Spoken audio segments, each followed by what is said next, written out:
Como podemos viver uma vida justa que agrade a Deus? Você sabe? O apóstolo Paulo, lá na segunda carta ao jovem Timóteo, nos deixou 3 dicas preciosas no relato do próprio exemplo da vida dele, do testemunho da vida dele. Está lá no livro de 2 Timóteo, capítulo 4, versículos 6 até o 8. Diz assim: quanto a mim, minha vida já foi derramada como oferta para Deus. Neste contexto, nós temos que entender que o apóstolo Paulo, nessa segunda carta, ele já estava no final dos seus dias, já tinha feito tudo aquilo que Deus ordenou para ele, peregrinado, espalhado, ajudado a abrir as igrejas, a proclamar o evangelho de Cristo. Então ele estava conversando com o jovem Timóteo, dando conselhos para ele acerca da vida cristã.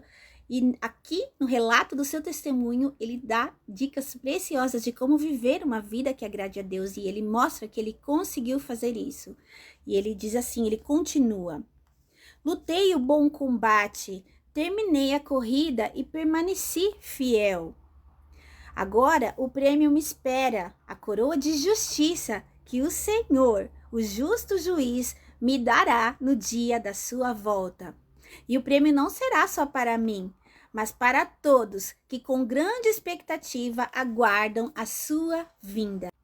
As 3 dicas preciosas que o apóstolo Paulo nos traz nesse relato são: lutei o bom combate, ou seja, combater a vida em Cristo com as ferramentas que o Senhor nos proporciona, que é confiança nele, fé nele e viver na dependência dele.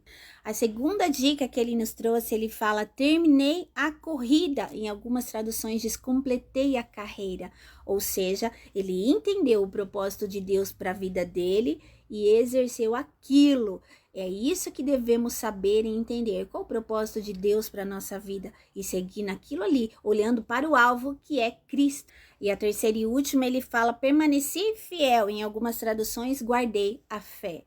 Essa é a terceira ferramenta, a terceira chave, a terceira dica que o apóstolo nos traz de como viver uma vida justa perante Deus. É guardar a fé no Senhor. Lutar o bom combate com as armas que o Senhor nos dá através da palavra. Terminar a corrida, ou seja, caminhar o seu caminho que o Senhor tem para você, segundo o seu propósito para nós, o propósito dele para você. E terceiro, permanecer fiel, guardar a fé nele. Assim nós conseguiremos viver uma vida justa perante Deus.